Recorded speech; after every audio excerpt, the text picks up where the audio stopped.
The African dawn was breaking over the savannah when wildlife photographer Sarah Mitchell heard it. A sound that didn't belong in this landscape. High-pitched cries cutting through the morning stillness, desperate and fading fast. She lowered her camera from photographing the sunrise and listened. Those weren't bird calls. Those weren't the typical sounds of prey animals. Those were babies crying for help. And they were coming from the rocky outcrop just ahead, where she'd spotted fresh leopard tracks an hour earlier. Have you ever heard a sound so heartbreaking that you knew someone was about to die? Sarah scrambled up the rocks, her boots slipping on loose gravel. What she found made her reach for her radio with trembling hands. A massive boulder had rolled down during last night's storm, completely crushing a bat-eared fox den. The entrance was blocked, rocks scattered everywhere, and crying from the wreckage were 3 tiny kits, no more than 2 weeks old. Their oversized ears pressed flat against their heads in fear. They were huddled against their mother's body. She was dead, crushed by the same boulder that had destroyed their home. The kits were trying to nurse, trying to wake her, their small bodies already dehydrated under the brutal African sun. Without intervention, they had maybe an hour left, maybe less. Sarah knew the protocol. Call Kenya Wildlife Service, get a rescue team, try to save them properly. But the nearest facility was 4 hours away across rough terrain. These babies would be dead long before help arrived. Her finger hovered over the radio when she heard it. A low, rumbling sound, the soft pad of large paws on rock. Something massive was climbing toward her position, drawn by the same cries that had brought her here. The leopard appeared like a ghost between 2 boulders. Sierra. Sarah had been photographing her for weeks, documenting her solitary hunting patterns. She was a magnificent African leopard, 3 years old, 130 pounds of pure muscle and deadly grace. And she was moving straight toward 3 helpless fox kits. Sarah's heart stopped. She'd just found these babies. She couldn't watch them die. But if she moved, if she made a sound, Sierra might see her as a threat. Leopards were unpredictable, dangerous. Sarah was alone with nothing but a camera. The leopard moved closer, her spotted coat rippling in the early light. The kits heard her approach and cried louder, their tiny voices begging for help from the one creature that should kill them instantly. Sarah held her breath, pressed flat against a rock. This was it. Nature's brutal reality playing out 10 feet away. But then something impossible happened. Sierra stopped just inches from the kits. Her massive head lowered, sniffing them carefully with her pink nose.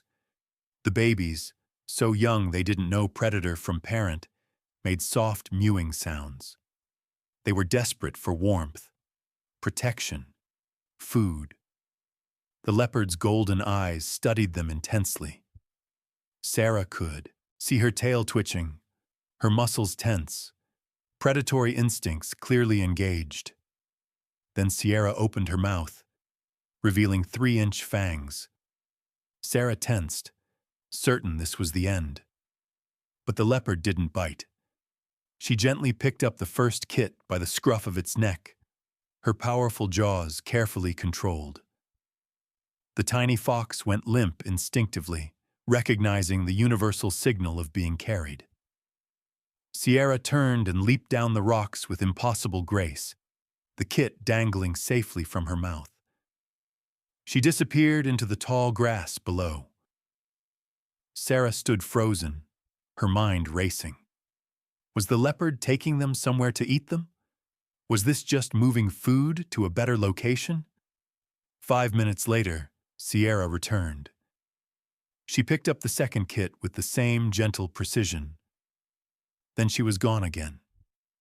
Can you imagine standing there, watching a predator carry away helpless babies, not knowing if you're witnessing a rescue or just watching death happen slowly.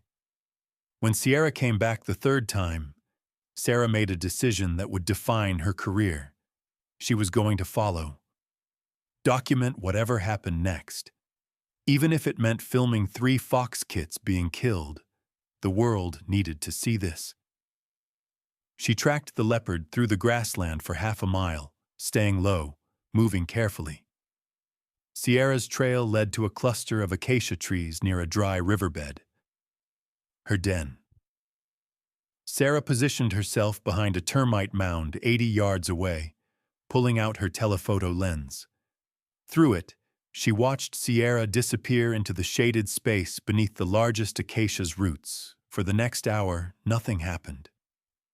The savanna was silent except for the wind through the grass and distant bird calls. Sarah's shirt was soaked with sweat, her water nearly gone, but she didn't move. Then she heard it, not crying, purring. The soft, contented sounds of baby animals being comforted. Sarah adjusted her camera focus. Through the den entrance, she could see movement in the shadows. Sierra had arranged her spotted body in a protective curve, and pressed against her belly were 3 tiny shapes. The fox kits were nursing against her, even though she had no milk to give. But the warmth, the security, the feeling of a mother's presence seemed to calm them completely. The leopard was grooming them with her rough tongue, cleaning their oversized ears, caring for them, treating 3 bat-eared fox kits exactly like they were her own cubs. Sarah's hands shook so badly she could barely focus the camera. She was witnessing something that defied every principle of predator behavior she'd ever learned. She whispered into her voice recorder, her throat tight with emotion. Day 1, March 8th. Subject Sierra has adopted 3 orphaned fox kits. This is impossible. Leopards are solitary. They don't adopt. They definitely don't adopt prey. I don't understand what I'm seeing. For the next week, Sarah documented this impossible family. The kits, whom she named Atlas, Blaze, and Ivy, not only survived but began to thrive under Sierra's protection. Word spread through the conservation community. Dr. James Peterson, a behavioral ecologist from Nairobi, made the journey to Sarah's location. When he reviewed her footage, he was speechless. "This contradicts everything," he finally said. "Leopards are among the most solitary big cats. They don't form social bonds easily, and they certainly don't adopt prey species. This is unprecedented." But nature had more miracles waiting. On the 9th day, Sarah filmed something that would change wildlife science forever. Sierra was producing milk. Her maternal instincts, triggered by the constant nursing attempts of the kits, had caused lactation.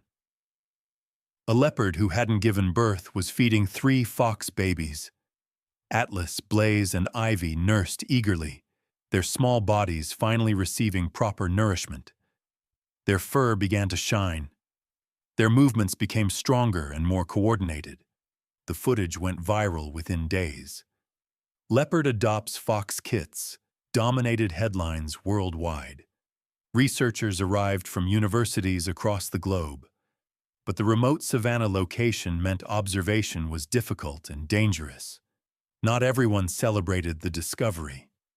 Local poacher Marcus Webb had been tracking Sierra for months, planning to capture her for the illegal pet trade.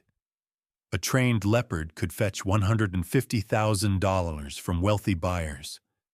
The sudden media attention on her exact location threatened to expose his entire operation.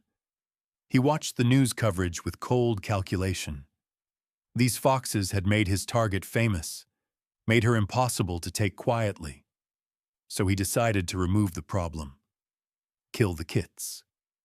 Scatter the observers. Capture Sierra in the chaos. On a moonless night, Webb moved through the savanna with tranquilizer equipment and night vision. He was a professional poacher with 15 years of experience. He'd captured dozens of big cats. This would be easy. He approached Sierra's den from downwind, his movements silent and practiced. The leopard should be sleeping. The kits would be defenseless. But Webb didn't understand one thing about mothers. They never truly rest when their babies are vulnerable. Sierra's eyes opened in the darkness. She'd sensed him from 50 yards away. Every muscle in her body went taut. The moment Webb's silhouette appeared near the den entrance, Sierra erupted from the shadows. Would you risk everything to protect the ones you love? Would you face death itself to defend your family?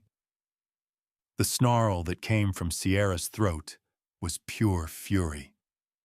She moved like lightning, covering the distance in 3 bounds. Webb raised his tranquilizer gun, fired blindly. The dart missed, hitting a tree trunk. He turned and ran. But running from a leopard in open savanna at night was suicide. They're the most efficient hunters in Africa, built for exactly this kind of chase. Sierra was on him in seconds. One powerful swipe knocked him off his feet.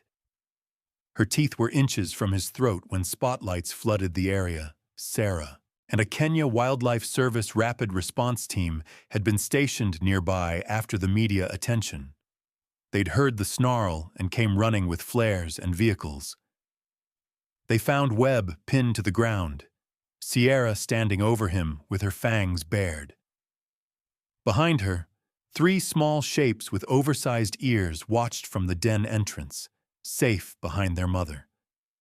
"Don't move!" the lead ranger shouted.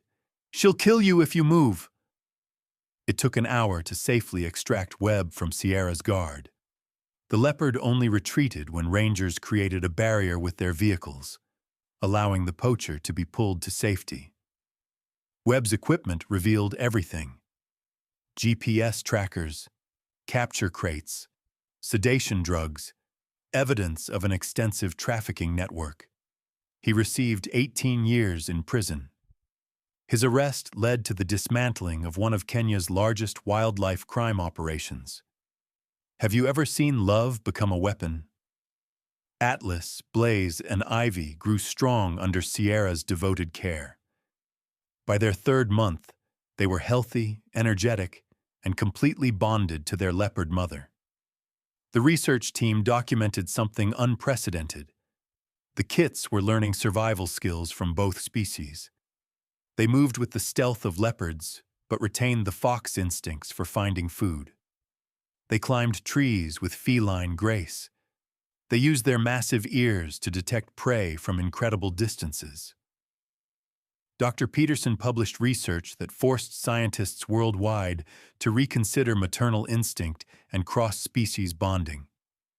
By their 1st year, the foxes were fully grown, their distinctive bat ears making them unmistakable. They could survive independently.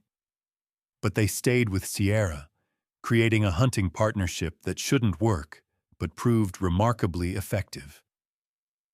Even now, years later, rangers report seeing something extraordinary on the savanna. A leopard moving through the grass at dawn, flanked by 3 bat-eared foxes. They hunt together, rest in the same trees, protect each other from threats. Sarah still visits their territory. Last month, she filmed something that made her cry. A pack of hyenas approached Sierra's hunting grounds. The leopard stood her ground on a fallen log, her 3 fox companions positioned below. The hyenas, seeing this unusual alliance and recognizing the leopard's defensive stance, moved on without conflict. Are you crying yet? Because Sarah was. Because Dr. Peterson gets emotional every time he presents their research. This story proves that families aren't just about blood or species. It's about who shows up when the world says you're alone. It's about who protects you when you're helpless. It's about who teaches you to survive even when everything says you shouldn't exist. If this story touched your heart, Hit that like button and subscribe for more incredible true stories of survival and love. Share this with someone who needs to remember that family is everything. Because sometimes, the fiercest predators have the most compassionate hearts.